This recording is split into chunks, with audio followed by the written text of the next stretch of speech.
well. Did you expect to talk about the rise of fascism No, with I me when didn't, I came but I in? love it because that's where my head has been.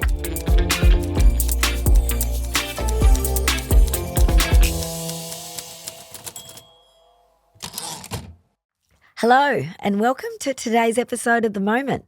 I have a very special guest for you today who I think you are going to absolutely adore because I do. I got to know her when I was listening to Abbie Chatfield's podcast. She was a constant voice on that and I thought I've got to know more about this person. She's amazing. She is in fact, or was, Abbie Chatfield's producer. And the more she spoke, the more it became clear that Abbie's producer had a lot of talents. And these talents I think the world needs to know all about. Her name is Lem Zakharia, and fortunately she has finally put some of her talents towards making her own podcast, which is an absolutely fascinating one. I urge you to all go out and give it a listen. It's called Twice Displaced, and it charts her quite difficult journey to Australia as a queer Arab refugee. And if you think that's enough as a subject for a podcast, you would. Guess what? There's more. On top of all that, she's actually got a secret music past as well. This is a good one. She came second on a series of Arab's Got Talent, which screens to more people than our series does, that's for sure. She is literally a jewelry box of creativity, and I think she might be brilliant at everything she tries her hand to. So please welcome to The Moment, Lem Zakharia. Thank you so much. That's so sweet of you. Yeah. What an intro. You're the first talent that is getting me on their podcast to talk about my podcast, and I just feel so honored. Because, Really? Yes. Other than Abbie backing me, I just think, to be honest, I did a really crap job at promoting it or doing anything with it. My wife was just like, release it. And it's got a lot of listens and it's got like nominated at the Ambies, which I was really happy about. But I just think I'm just going to be blunt about it. Like, not a lot of people are interested in like brown women's stories of refugee stuff. Like, it's too heavy for people. But I try to do it in a way where it's like funny and like not just me talking about myself, like getting different perspectives. So just the fact that you are interested in it and like has actually listened, it just means a lot. So thank you so much. Oh, it is brilliant, and it does tell a story that is difficult, but it's difficult for you. Yeah. You went through all of this and the level of honesty and talking with your parents, because it doesn't just deal with your perspective of these things, it gets theirs. And I mean, give us the background on the podcast, the story you wanted to tell. You could probably do it a lot better than I can. Okay. It took me 3 years to make, by the way. It wasn't easy. So I wanted to tell my story of coming to Australia and seeking asylum as based on being a sexual minority. And I tried to think about it. First of all, I tried to like write it down. And I'm like, how did you start it? It was a very difficult process. My wife told me, hey, you're really good at stitching audio together. Like with Abbie's podcast, you do it with all of these other podcasts. So why don't you let other people tell your story and you just kind of be like that middle voice, kind of like a quilt, stitching it all together with all these different voices. And I was like, okay. And so I would say like hours and hours of conversations with my parents, with you know, people that I knew back then. I've had to talk to my wife's ex-boyfriend that I stole her away from. I've had to talk to like my ex-boss. He sounded fine, by the way. Yeah, he was a champ. Then I had to talk to like bosses that didn't even know that I was gay. So I had to come out to people to do it. And then in the end, you know, the stitching part was just, I loved it. I love creating like soundscapes and music. So I just kept going where the thread was unfolding. And I think Arabs, we have a way of, you know, telling a story in a way that's almost nonlinear, you know, and it's like, that's kind of how it's developed. But one of the things that I kept saying to myself is, I never grew up around somebody saying I'm a lesbian, or, you know, somebody saying my mom has schizophrenia or any of that stuff. So I was like, it was almost a form of, I don't know if you want to call it advocacy, but I was just like, let people hear these stories, because I've been suppressed for far too long about my sexuality, about my life and what I want, and kind of really show people, I think they connected to that, the people who were speaking to me, that there's so many things that we want as women and that we yearn for and we desire.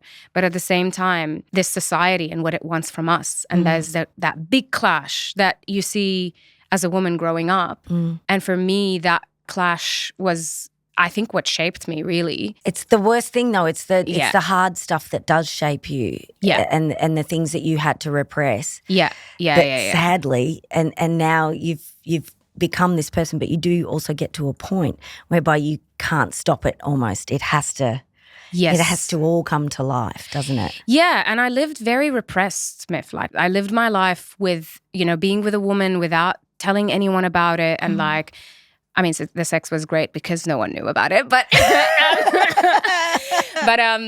but yeah, like that kind of double life where people don't know who I'm dating, expecting me to get married to a man, and me just like lying all the time.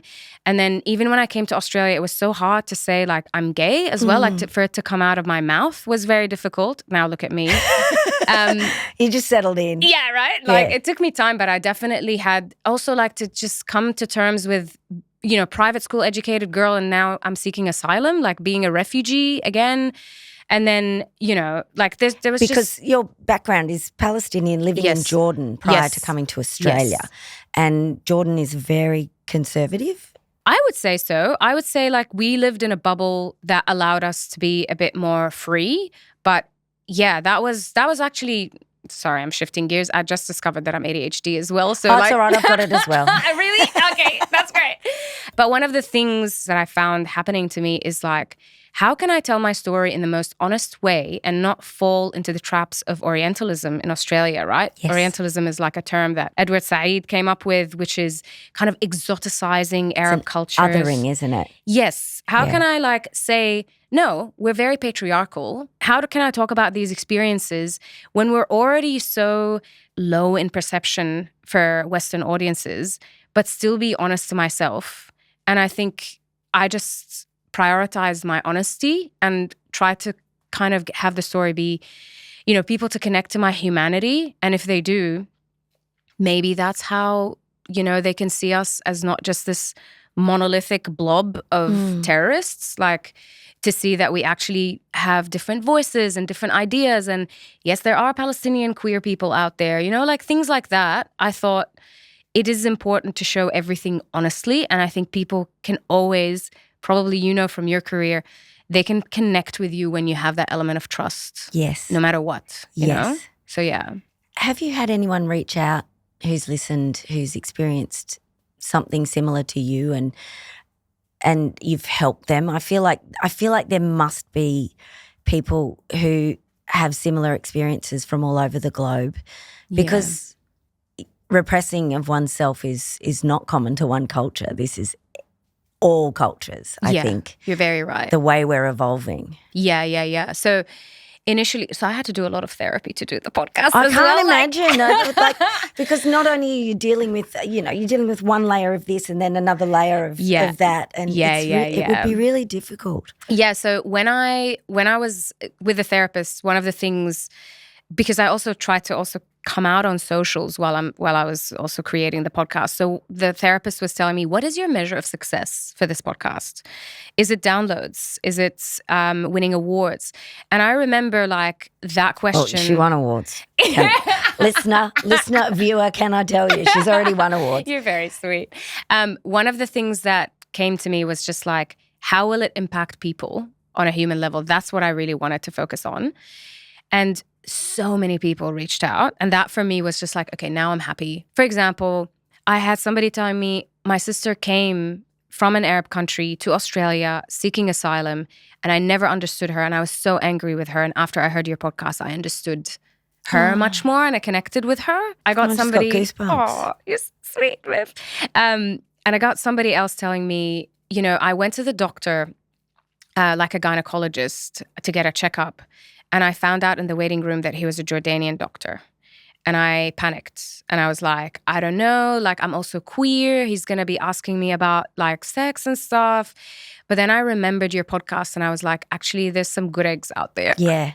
And he turned out to be an incredible doctor, apparently. Like, she had a great experience with him and was just like, wow, okay, no, they're actually not all terrorists. No, I'm sorry. I'm keep talking about the terrorist bit. But hey, like, I'm just pointing it out. Like, some people think... That's what some people wrongly... think that we're all just, like, violence is the way that we resist purely. Violence is endemic in Yeah. Western culture too. Thank you, Myf. This is my frustration with that kind of Yeah. othering Yeah. of other cultures, Yeah. that we are somehow better than that. It's not. Yeah. Pauline is- Hanson would disagree with you, but yes. Exactly. But, you know, I'm a woman who grew up in this culture, and it's very much. It's very different, right? But what I love about Australia is it's not tolerated, right? Like, I agree that a culture needs to have this lack of tolerance, but it's the moral high ground that is upsetting, you know, that what you're talking about is the part where I'm like, nah, you've got your own shit. Yeah, Like, stop pointing the totally. finger like that. But I got the most beautiful message, like, absolutely, oh my God, that was one of my favorites from, it's pretty heavy though, so I can tell you about it. It's a Jewish non-binary person who grew up Jewish in America and was very tied to Israel as well, and the culture in Israel, and always felt out of place in queerness as well. So they connected to me on that when hearing the podcast as well, the queerness experience. And then they visited Israel as well, and they kind of saw that, you know, there's a lot of segregation, and you know, the whole situation was awful. And so they became an outsider within their own like religion and culture. And then they actually moved back to, I think, somewhere in Europe. Their grandparents are Holocaust survivors, so they really have like a generational trauma, absolutely awful. And then what happened was they were working as an activist in Israel to work with Palestinians and things like that. And then their sibling was part of like the Hamas bombing, the terrorist attack with a festival, the Nova Festival. Oh, yeah. And they kind of were like in this very confused, displaced place. And they reached out to me telling me all of this and saying like, I really felt like I connected to you and displacement because I feel displaced as well. Like, look at our backgrounds and how different we are and all of that. But it kind of was helping them come to terms with that feeling of incongruence that you feel inside of you. So, yeah, I mean, it was a great conversation starter with a lot of different people and a tool to connect, I think. So, yeah. Well, I wanted to ask you about that, being displaced, having different identities in different places. You must be in a position where you constantly question what that identity is. Yeah. Do you feel like you're coming to a place where it's starting to feel whole? Yeah, I think so. I think maybe it's the 30s thing. I don't know if it's like an age thing or if it's where I am. But obviously there's still a part of me that's like, I miss my parents. You know, I don't see them maybe once a year or maybe once every 2 years. So there's always that part of me that's not with me all the time. But I definitely feel that like I'm much closer to the version of myself that I've always been wanting to be. And I definitely credit Australia for that, you know, like, yes, there's a lot of things we need to work on. I just got my citizenship ceremony date. So I'm about to become a citizen after 9 years. So I'm very excited about that. But yeah, like, I think this place, you know, it's just, you can explore so much. I think I see it as an island in the middle of nowhere in a way where I was just allowed to explore my sexuality, and people are just not as judgmental, or if they are, they're much more quiet about it, I think. So it just enables you and empowers you to do so many different things. But yeah, I do think that I'm much more myself. Also, having kids in my life, I don't know, like having kids in your life, I feel is so grounding. It takes a lot of the extra bullshit out of the question, doesn't it? It's purity. Like, you're just purely yourself with them. 100%, yeah. And also like starting my business and like just being empowered to create things by myself, I feel is where I was 9 years ago. Like in Jordan, I had the professional sort of backing to do whatever I wanted. And then here I just had to go back to waitressing, and not that waitressing is a bad thing at all, but it felt like I had to remove myself from my core skill set and start all over again in a different way. And it was so fucking humbling. Yeah. Fuck, it was so difficult to build all over again, but I feel like I'm there now. You did it. Like, you did it. Amazing. Yes. And I think that's what made you such a great producer. I could feel it when I listened to you when you were working with Abbie Chatfield. you knew all the sides of how radio works and how broadcasting works, but you had a level of empathy that ensured Abbie probably felt safe enough to show her true self. And that is testament to you and testament to Abbie, but that's probably why she is so incredibly successful and powerful, because she was encouraged to feel safe. But you can only do that if you felt vulnerable, and you've also been a professional in that space as a you were a broadcaster and very successful doing it. And I just felt like I could hear that you brought all these skills that not many people have to the job. Thank you so much. I mean, the psychology degree helped. Yeah, true. Good point. No, it's because I believe, like, when it comes to performers, right? Like, we have this thing about, like, come on stage, dance monkey, or whatever it is. And for me, I just find that people perform to their best of ability, and you would know this really well, is if they feel comfortable and if they feel safe. If they don't feel safe, they won't connect to people. The product is going to be all over the place. Either you like pump shit out and keep the output up and take advantage of the moment, or you focus on, can this person perform sustainably? And that's what I'm always thinking about. Like, well, this is the next step to your brilliant career thus far. Is you run it. You started your own talent agency, and you are able to bring all those skills to that. Yeah, so I love working with talent. You know, I've kind of been talent at some point. So I still want to go back to being on Arab's Got Talent, please. But hang on to that thought. Keep going. Yeah. So because I was in that background of being yelled at on stage at one point, having to perform live, having to do all of this pressure. I really come at it from the empathy perspective of, like, you're not going to be feeling the same every day. Like, you're showing up to the podcast. Some days you can't be fucked, but you have to be switched on.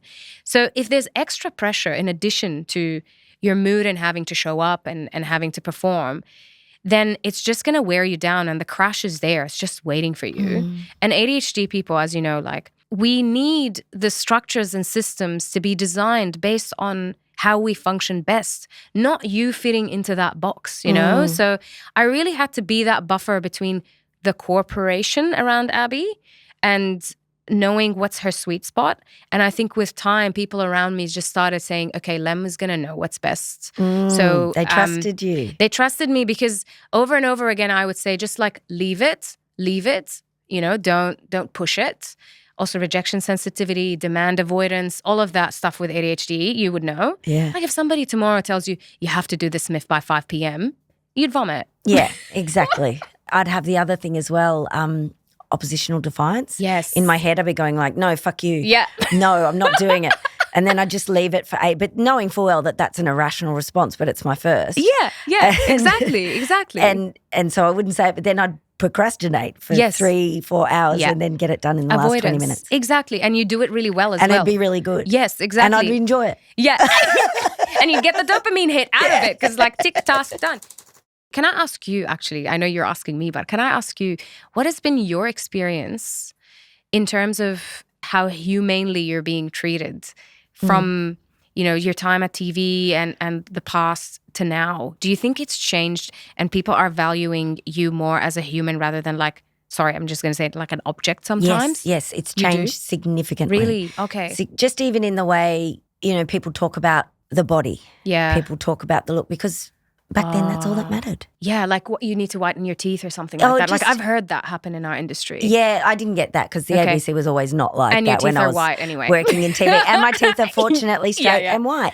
Yeah. So I fit into that. But body-wise, you'd go off to shoots and people would have clothes for you that just you knew would not look right, but you'd have to try on 20 clothes before you get to one because they just weren't used to dealing with a body that wasn't conventional. So just really simple things like that. Yeah. And I was barely outside of the norm, and that's why the doors were shut for those who were outside of the norm at that point. Yeah. Because the whole industry wasn't set up for anyone who looked outside the box or existed personality-wise outside the box, because it was just too hard for anyone to get their head around. But yeah, it was definitely there. Are you seeing more women?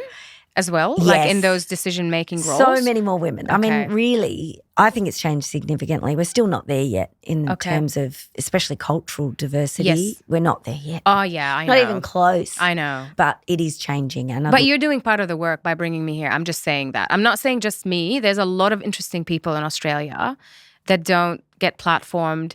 And even like I'm working with talent who aren't like Anglo, say, and it's much harder to get brand deals. I'm just going to say it. It's just harder to get brand deals. It's harder to expand. I guess it's like if you don't look like me, then, probably I'm not going to connect with you or relate to you. Yeah, and it's like the media industry. They've done studies on the background of newsrooms and what news gets told. It's because 75% of them do actually come from wealthy suburbs because they can afford to take a career that perhaps might not be financially as rewarding. So that's what you end up with, and that absolutely has a trickle down effect. Oh, 100%. Absolutely, and that's just from a newsroom perspective. Can you imagine what else? Everywhere else. Yeah, totally. I mean, Abbie did a great job of also like understanding what I bring into the show and really being respectful. Like, when like after October 7th, there was so many things that she was just wondering, like, should I say this? Should I say that? She lent on me for certain perspectives to be able to deliver a message, right? And that's she's always kind of conscious of that, I think. And yeah, I think that's why you stay relevant, though. If you keep bringing in perspectives, that's not just your own one, right? Why do you want to stay in your own, like, this is how it is and this is how I see the world and that's it for now. Yeah. Close that box. No. Yeah, I know. It's The not world how is we wanna fucking live. crazy right now, though, don't you I know, think? and everyone Like, seems to want to just close those and this is how, it's like, no, this is why we're in this situation. It's because people have shut themselves off from being open to so many things, I think. Or they opened up slightly, I would say, and then it, like, that loss of power made some panic, like the DEI, like diversity and all of this stuff. It made people in power think like, oh shit, we're just losing it. We're losing the narrative. We're losing everything. We don't want to hand anything to anyone. Let's just buckle down, dig our heels in. We want to keep our jobs. That's what they were thinking too. Yes, the jobs part. Yeah, 100%. So, yeah. And it's awful. Because I know. people in positions of power who hold on to it for the wrong reasons are actually the reason why globally we're in a mess. Yeah, they're the status quo. Again, there's a trickle down. Yeah. 100%. And then we lose connection when people hold power. Yeah, I know. And dividing us. Yeah. And like I mean, we could go off on a really different tangent, but like my 13-year-old the other day was on the verge of tears telling me, I don't know if AI is going to be around for me to not even be able to have a job when I graduate, because all the entry-level jobs are getting, AI-ified. Yeah. I don't know if the planet is going to be burning. I don't know, just like it's so uncertain for that age group. And you just sit there and you go, is this like the time when people were scared of a nuclear war and we're just going to be like, that was just a blip in time. We were just worried and over-concerned. Or is there something actually concerning that's going on, like the rise of fascism, for example? Yeah. Well, did you expect to talk about the rise of fascism no, with me I when I didn't, came but I in? love it because that's where my head has been. It's the gradual convincing of a large proportion of the population that they need to protect what they have. Yeah. And it makes us selfish and it changes the way we think. And that enables the rise of a political movement like fascism. And they're preying on the vulnerability of people who don't know better, to be honest. And like it always happens after a period of time, right? Like, and it's always when they discredit education, which is happening now, or they make it more expensive, which is happening now. Yes. All of those things. Yes. It's like, I don't know, maybe I'm an optimist. Again, I speak to people sometimes and they're like, you are such an idealist, shut up. But you gotta remain idealist. You do, because we're a blip in time. That's actually what calms me down and builds my resilience, is like, I think people are going to have enough of this shit. Yeah. And I think we're going to actually go more communal, and more people are going to go offline and try to gather, as communities. Maybe I'm too much of a dreamer, but I just don't think we're gonna, I don't know. I'm not as concerned, I think, as some, like we might get some shit in our lifetime, but I feel like it's gonna go another way. Well, I think it has to, because we've seen recently the powers that be who pretty much rule the globe in terms of what they do with their time and their money. That ain't good. We don't want to live like that. Totally. And it's a socioeconomic imbalance. It's not necessarily just the whole right and left. Like that's what they're getting us into, to fight between ourselves. But actually what's really the problem is where wealth is going, and how like there's only a very tiny percentage of people who have everything, and then we're all trying to battle to fucking get like 1% of what they have. That's the real problem, I think. So anyway, how did we get there? I don't know, but I love it, and these are the kind of conversations I love to have. It's great.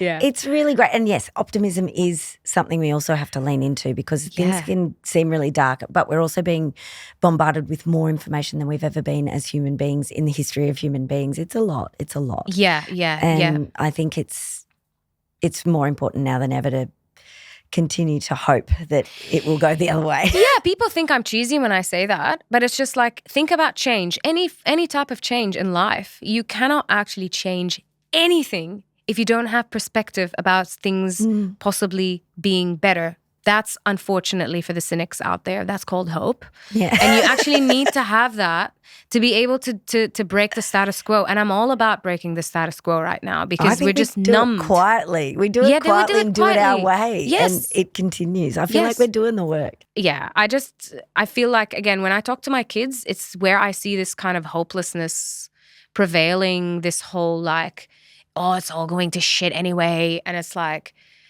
no, I really don't think so. Yeah, no, there's no room for nihilism in this life, I think. Yeah. I mean, at times some elements, but no. Yeah, 100%. Yeah. Lem, I adore this conversation, and I adore talking to you. Thank you. And I haven't yet asked about, which I said I would, Arab's Got Talent. Coming second on Arab's Got Talent. Now, you talk about this in the podcast. Your musical background is amazing as well. Oh, thank you. It's as if you just say it as an aside, but to get to that point, on one of the most watched, how many million people watched? 80 million was that show. 80 million people. Yeah. You like, that's, Australia ain't got nothing on that. Like they're lucky to get 1 million to watch, and that's on a good night, a show like that. So 80 million people watched that, and you appeared as a singer, but you also made the music for the podcast as well, or the soundscape for the podcast. This is a huge part of you. It's hard to market myself sometimes because I'm just like, what do I talk about? No, I think with music, because it's been such a journey for me. Like when I started singing, I was in a heavy metal band first, and then, got into jazz, and then got into a cappella. And, when you're in the musical environment, you also have a lot of pressure, especially in jazz. Like, oh, you don't know enough musical theory, or like there's always this kind of way of making you feel like you somehow need to work more on yourself. And so I tried to even get a master's to like get better with that. And, I was kind of going really into the music route. And I just discovered that if I make music my profession, or just, kind of have it as a focus, to get money out of it, I'm actually losing what it gives me, which is, it's a form of expression. I just see it like that. And I love expressing myself with music. It just doesn't make money easily. It just doesn't. And if you want to make money with it, you have to let go of parts of yourself, whether you're like with a record label, or maybe things are different now with TikTok and other things. But look, I'm not sure in the end they are. You reckon? Yeah. Again, it's the industrialization of creativity that really erodes it. Yeah, and the commodification of creativity, and then the financial incentive of creativity that erodes all of it, doesn't it? Exactly. So I just kind of decided, like, I don't want to go down that route, but I still sing. I still, play guitar. My daughter's embarrassed anytime I sing now, which is so weird. That's your job, though. You have to embarrass your teens and preteens. It's part of the deal. I'm just like, listen, I'm cool. And she's like, no, you're not cool at all. And I'm like, I swear I am. Some people think I'm cool. Anyway, I just see music as just a form of expression that, like, I was lucky enough to hone. And basically, I think everyone, actually, this is a bit controversial, but I think everybody can sing. They can. I think everybody can make music. whether it's rhythm or melody or harmony. I think everybody Our can. bodies make music. Right? Yeah. When we burp and fart. No, I'm joking. Exactly. And that's a sweet tune. Or if you're hungry and your tummy. No, but everybody can make sound in an organized way, let's just say. But the thing about it is that it takes courage to actually delve into your craft and try to hone it and be ready to hear feedback. And that part, I've spent years trying to just like get it better and better and better and better. Anyway, now it's serving nothing. I just sing in the shower and my kids make fun of me. It gives you, for me, it's just tapping into something that provides peace in the brain. Yes. And for me, it's a form of meditation. 100%. Because sometimes. Do you sing as well? I don't sing, no, but I play piano, but I haven't played a lot. But I know as a kid it did a lot for me. Yeah. And it is that thing where you get to be at one with yourself and your brain is busy but also doing something and exploring something, and it's a stim as good. well, by the way, for ADHD people. Yeah, you can stim. Yeah.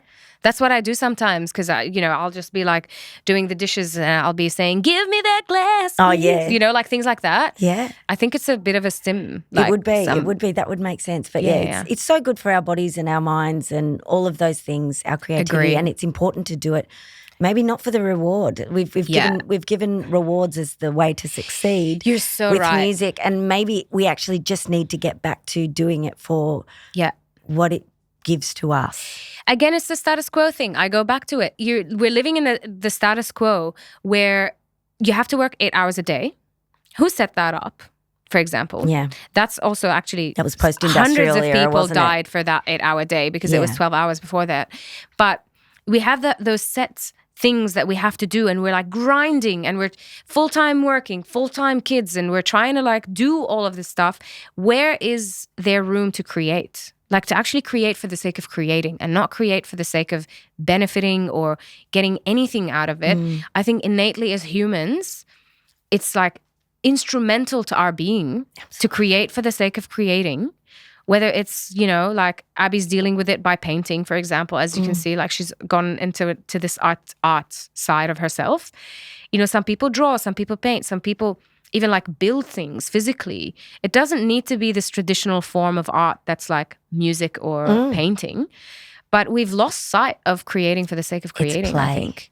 Yeah, it's play. And kids are allowed to do it, but then all of a sudden you get to an age where it's like, no more. Yes. We don't do that anymore. Now you need to conform. And it's actually, we need it to be healthy human beings. 100%, yeah. And my daughter keeps telling me like, don't sing, don't do that. And I'm just telling her, I have spent years of my life being suppressed. Excuse me. In my own home. Let me be. I love that. Yeah. And on that note, we end it. Lem, that was fabulous. Thank you so much. And if people want to listen to the podcast, it's called Twice Displaced, and it is also fabulous on so many levels. Appreciate Congratulations. You're amazing. Thank you so much.